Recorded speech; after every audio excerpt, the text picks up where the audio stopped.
Hi there, it's Brian Sebastian, Movie Reviews and More, the Women's Broadcast TV Network, Worldwide TV Network, WomenOnTV.tv, and iTube 247 out of Franklin, Tennessee. So we've been waiting for this show for a long time. It's always fun to talk to the one and only Edie Hand, but before I get to her that, she's a businesswoman, she's a successful speaker, she's my Southern mom, she's an international author, experienced social media influencer. That's a new name that I coined because we have 1 million views out of iTunes, which neither one of us knew we were going to get. So we had to start thinking. But also we have, one of my favorite co-hosts, Katerina Cozias, my new one, Sherry Nelson out of British Columbia, and also Jessica Heim out of Tennessee. Hello, everybody.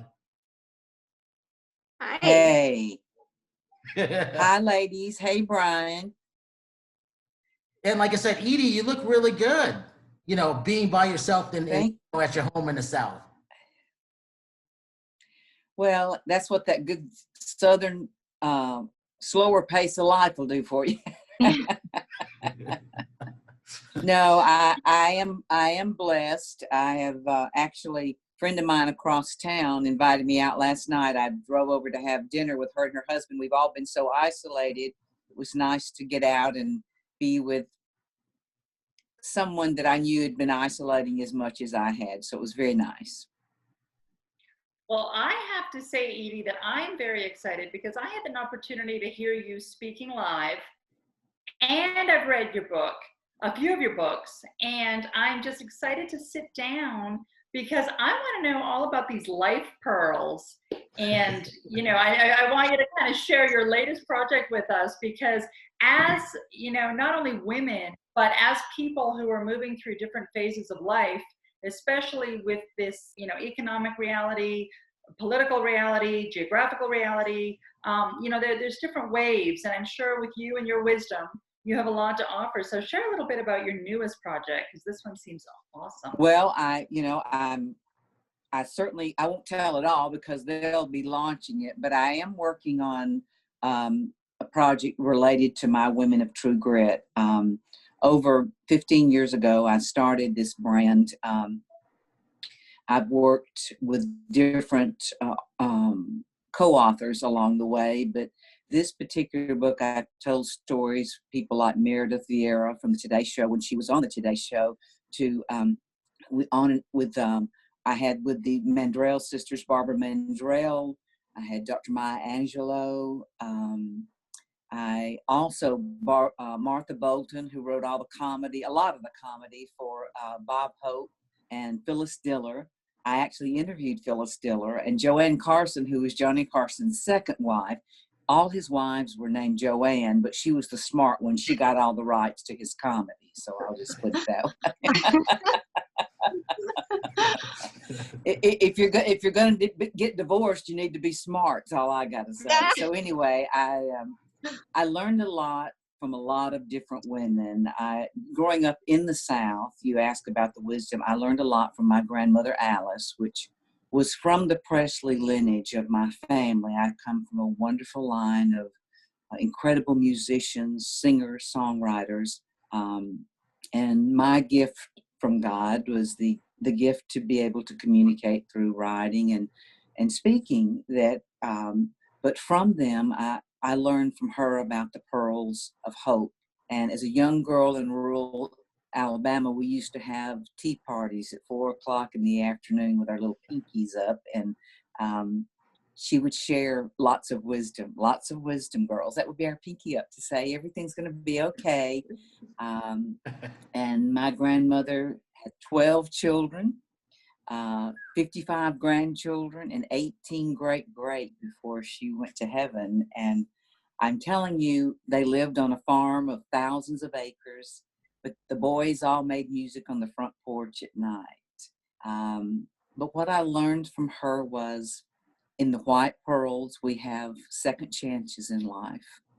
And from that, I learned about yellow pearls with stains, that we all go through things in our life that we wish we had made better choices to have different outcomes for different seasons of our life. And I learned about the pink pearls for fun. Now, my family loves to laugh. We had a lot of fun.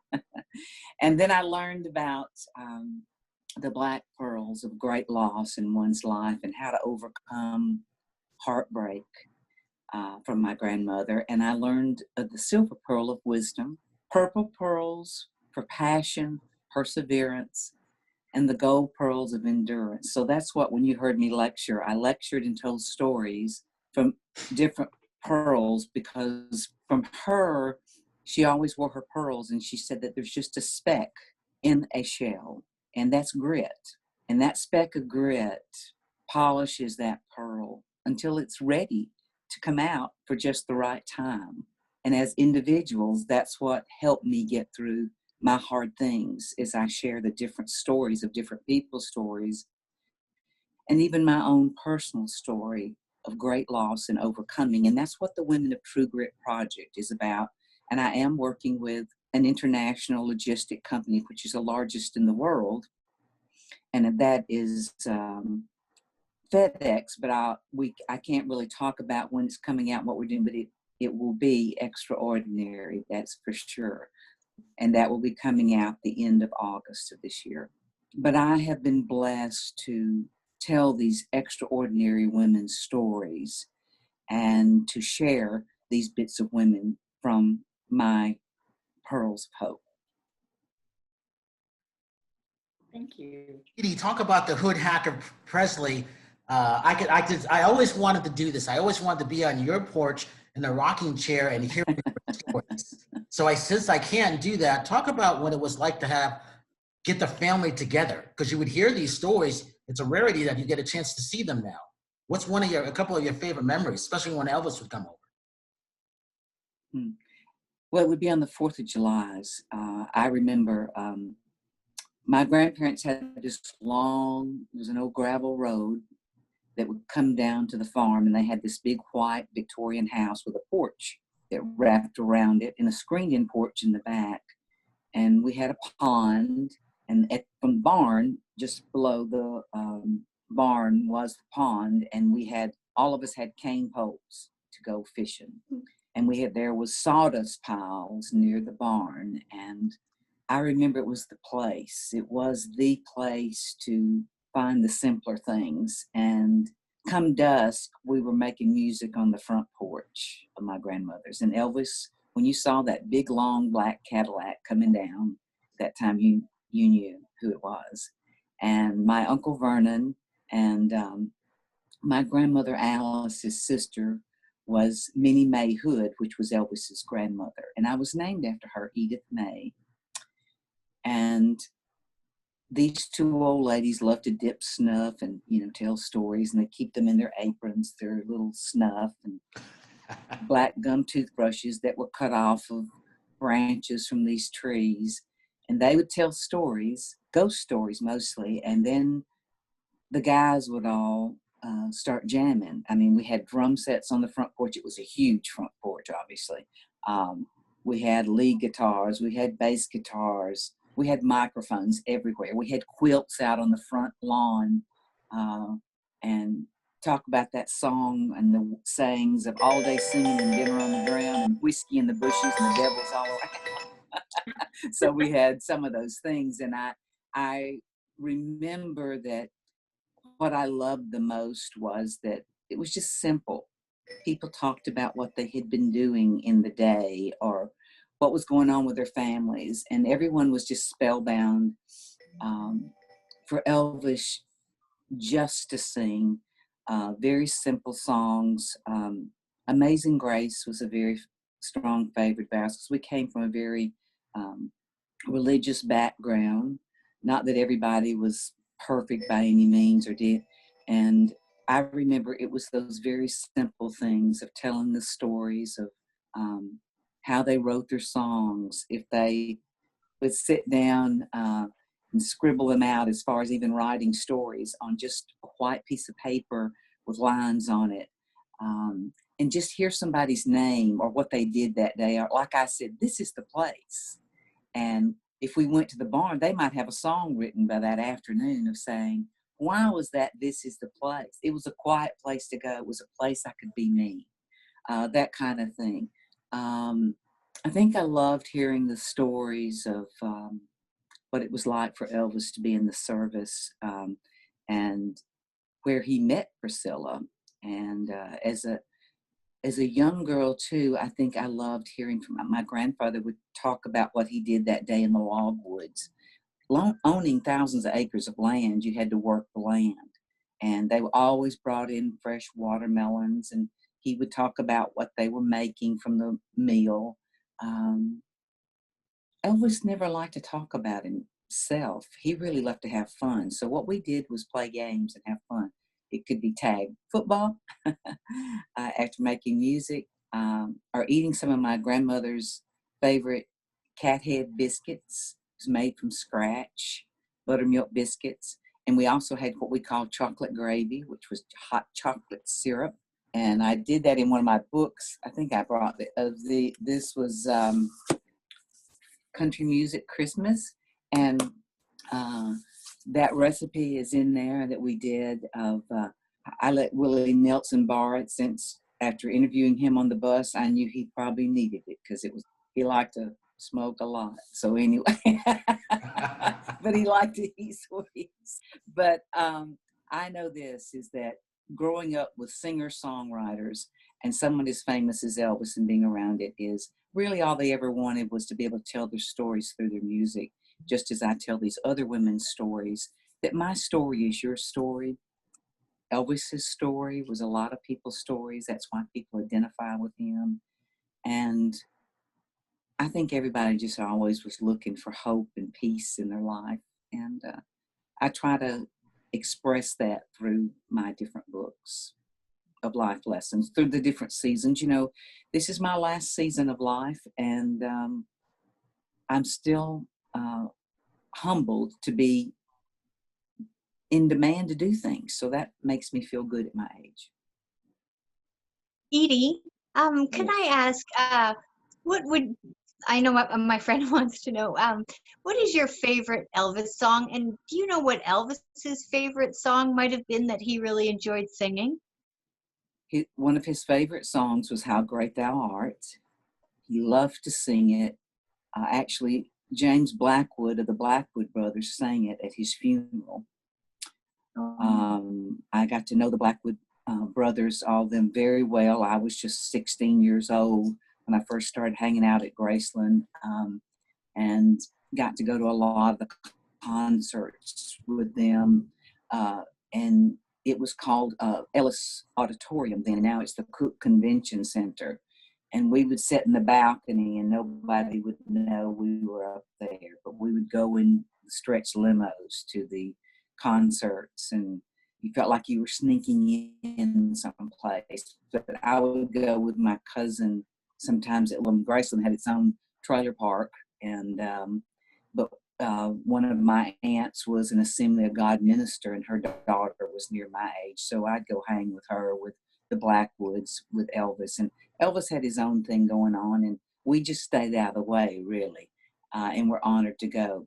My favorite song is The Wonder of You. I love the ballads, you know, and of course, who doesn't love his rock and roll, you know? But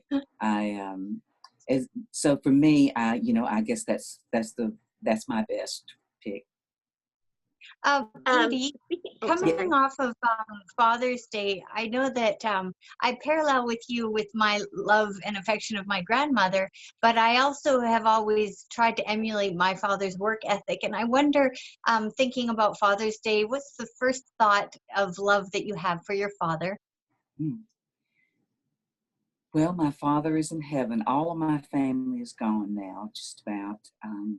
That's my dark black pearl. Is that they all went too soon. But I did learn my work ethic from my father. My father was a very hard worker. He always had 3 jobs. We owned the country grocery store. Where I grew up, we had like 40 acres with our house, all had horses. I was the oldest of 5, my 3 brothers, a sister. All 3 of my brothers died young at 19, 23, and 46. But from that work ethic, we all were instilled to take care of at the farm, to the country grocery store, to my father owned we used to say a fleet of trucks, but it was 3. But he kept drivers on the road, and he was the lead mechanic for TVA, which was the Tennessee Valley Authority, and they built dams and worked on the heavy equipment that made sure that equipment was going for those dams to be built in North Alabama, which is in Florence, Alabama, is right near the Tennessee line. People would call the Natchez Trace, and that's where a lot of my cousins still have recording studios there. My uncle's children now have the studios, which is, you've seen the film perhaps, or if you haven't, you should, of Muscle Shoals Sound, which is a documentary about the music, and my uncles helped to do a lot of that songwriting there. So yes, from him I learned it. I've been working 3 jobs since I was 16 years old. In high school, I worked at our country grocery store. I was a rah-rah cheerleader, but I worked at the drive-in theaters after high school. I made milkshakes after the ball games. And I always helped my mother, at the farm. And even today, as I write and telling stories or consulting, I'm working on 2 other documentaries right now, as well as this. And I have a couple of screenplays with co-authors of mine in Los Angeles and here in Birmingham, Alabama. And it's just a way of life. I learned that from my father, that I'll probably be working till I go to glory too. Jessica, you had a question. Yeah, Edie, first of all, all of these things that you're saying, because I'm a Southern gal too, it so much is ringing with me. So thank you for that. I really appreciate it. But talking about being influenced at such a young age with the stories and the music and all the experiences that just kind of happen because that's where God has placed you, that's your life at the time. And I was wondering, trying to kind of take off of what you've said so far, I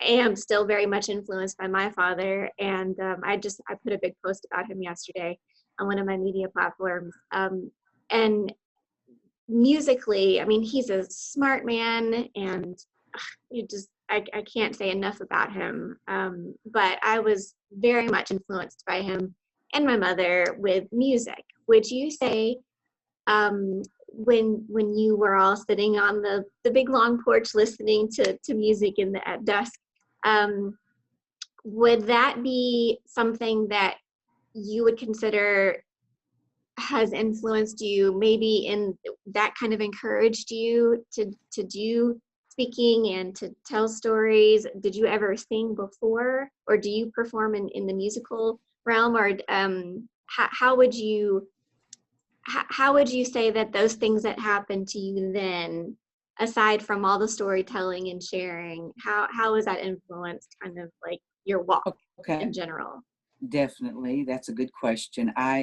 It did influence my walk. I took piano at a young age. I have a white baby grand piano in my living room. Losing the boys took a lot of music out of my heart. So I don't play as much, but I've started putting music back in my life because my piano even I can play a full orchestra with it if I want to. And I did sing in my younger years, and a lot of times for my uncle's performances, I was their speaker or MC. So it set the tone for me to announce what they were all about to do. And I guess and my grandmother said, and Elvis, Edie one day is going to speak to the masses, whereas I sing to the masses. So they were speaking prophecy, as we say, over me, that I would do that. And yes, that influenced me greatly. Music is healing. And I think I just always knew that I would do something positive with my life to give back. And as I lost each of them, I had to find a way to take my pearls of hope and my life lessons from each of those boys and my grandmother and my mother and my father to share it. And I think that was my purpose. I did a book once with one of my oncologists. I'm also a numerous cancer survivor. The this whole body looks like a road map to China underneath it. Well, But you all look of that, beautiful. but I say that to say that some people get left to be here longer, some go earlier, and I've learned to cope with that. I did a documentary called The Last Ride about 3 years ago that helped me to finally let go of 30 years of pain. And as a young woman, when I was in college, I learned how to write, produce more, and did a lot of radio shows and television programming. And it prepared me from all of those years. I ran an advertising agency. I had my own for over 30 years here in the South, in Birmingham and Mobile. And I worked with 8 other ladies, and we made a lot of people laugh. We did a lot of fun things. So for my goal of wanting to be an actress, to do more, mine was through the writing and the commercial industry. I was an excellent brander. I did branding for many in the healthcare industry and the automotive industry for over 30 years around the country. And now to be able to continue that branding through Women of True Grit, of that part of learning the music with it is a blessing, because even my son, I have one son, my son is, his father's deceased also. My son lives in Burbank, California, and he married a singer-songwriter that Victoria's friends with Brian also, is that all of that has we draw people to us. I think from what we learn and what we live. If it's storytelling, if it's singing and music, all of that I've just tried to compilate and put into programming it made me a better listener. If you listen, you look, it's like a product brand. You got to have a customer. A, if you don't ask them to buy something, you don't get any sales. And B, how's it going to benefit them? And C, how do you show them? You don't just talk to them. You actually give them specifics of how it works. So that's what I've tried to do in my storytelling, is to share those real lessons of life. I detached from all the pain to be able to live in the world without them. From Elvis dying to all my special grandmother, my 3 young brothers to die tragically, 2 of them in car wrecks 10 years apart. One I caregave with my mother and my sister for 7 years. And anyone that knows me, and if you watch the documentary, which you could see on my ediehand.com, has all the links to my different sites, but you'd be able to find that story. And I wrote a book called The Last Christmas Ride, and the ride series of what I'm working with the novels to go into screenplays that we have now, that we're hoping that a Lifetime picks them up, is we see that people everywhere, if it's a Southern background, if it's another part of the country, or it's out West, everybody goes through heartache at some point in their life. And a lot of people, and you want to share the joys, because it's just as important to find the joys. And how we've done that is through laughter, is to keep laughter in your life. If I get too down, I've got to watch a comedy program. I've got to go to a comedy club. I've got to do something that brings back. If on my porch, I can go out and laugh at my cat running around, it doesn't matter. You've got going out to dinner with a family member. Find things, if you detach to keep functioning, I tell them, use the tools of life to make your life better at what you need, because you have to change that reel in your mind. If I tell them, if you don't get a sword and slay those demons in life as they happen, you can't keep moving. We have to find a new reel of making that work. So I've taken all of those lessons from that and tried to turn them into something that allow me to keep moving forward at my age. I know Katerina's going to ask the question, but I have to just piggyback real quick. So The Last Ride, how Edie and I met, we were on this boat, which was considered a yacht, but was really a boat. She comes up and says, "It was a boat. Boy, I got a movie for you." It's a nice And boat, but yeah.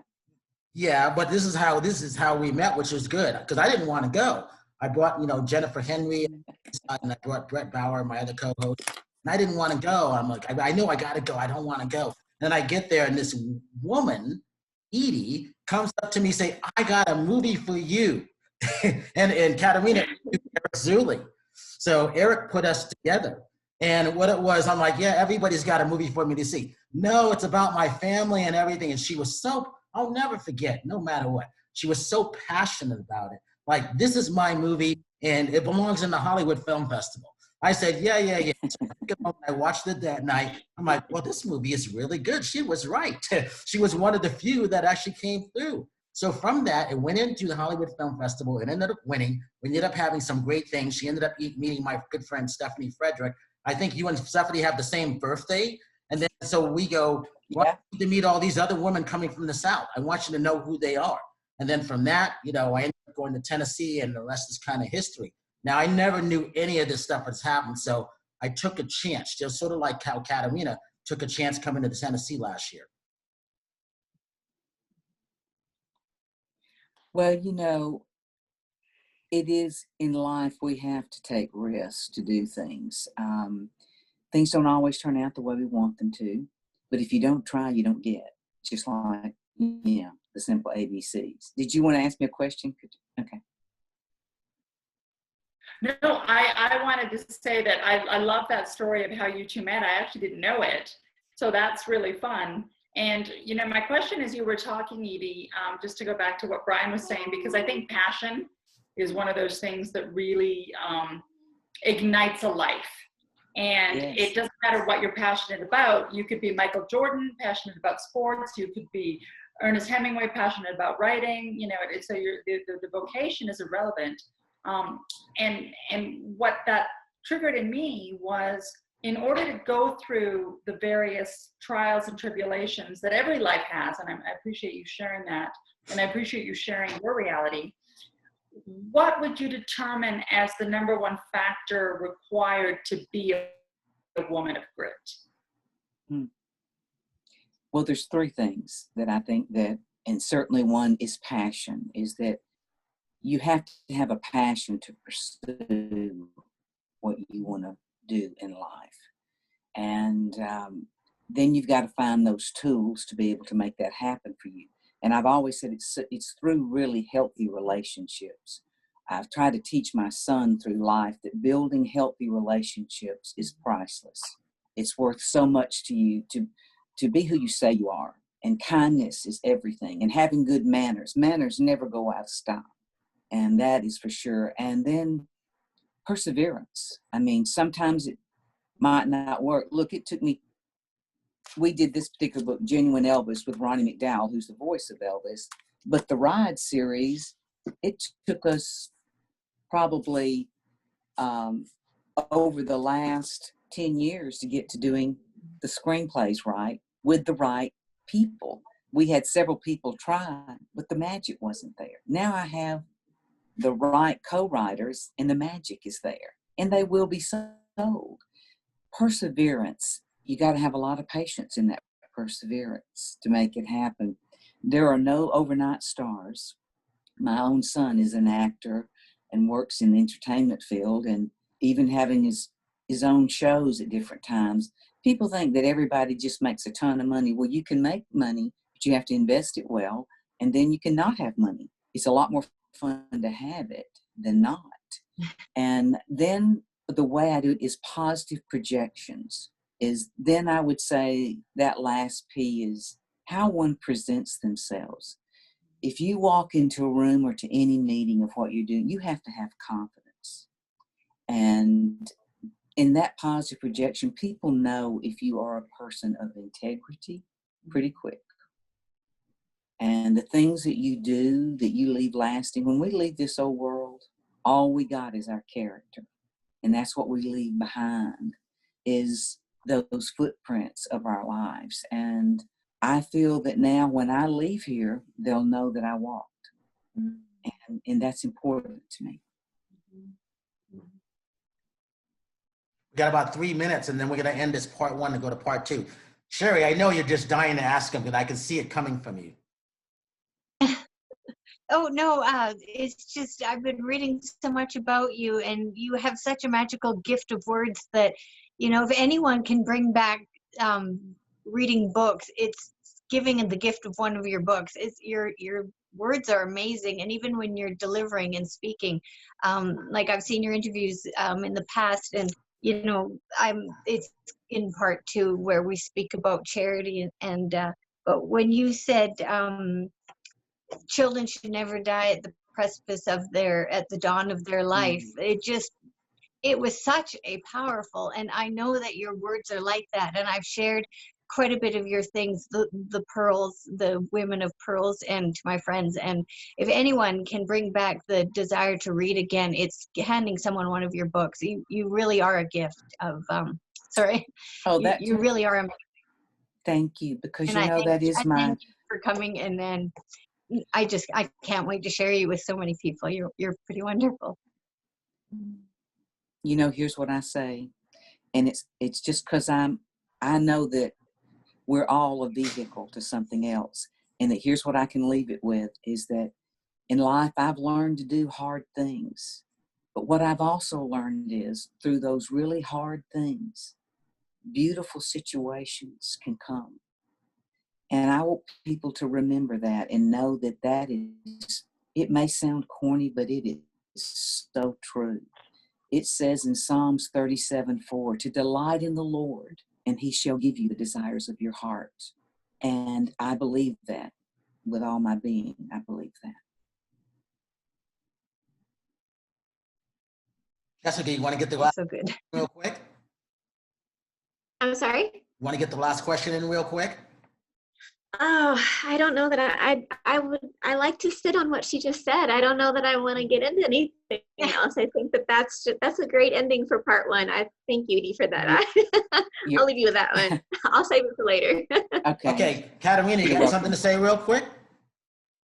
Well, I just want to echo what Sherry had said, which is, you know, it's up to us to share our light, and you have managed to do that, Edie, and you are touching so many lives, and with the collateral that you're leaving behind, not that you're going anywhere yet, because I see you living till 120.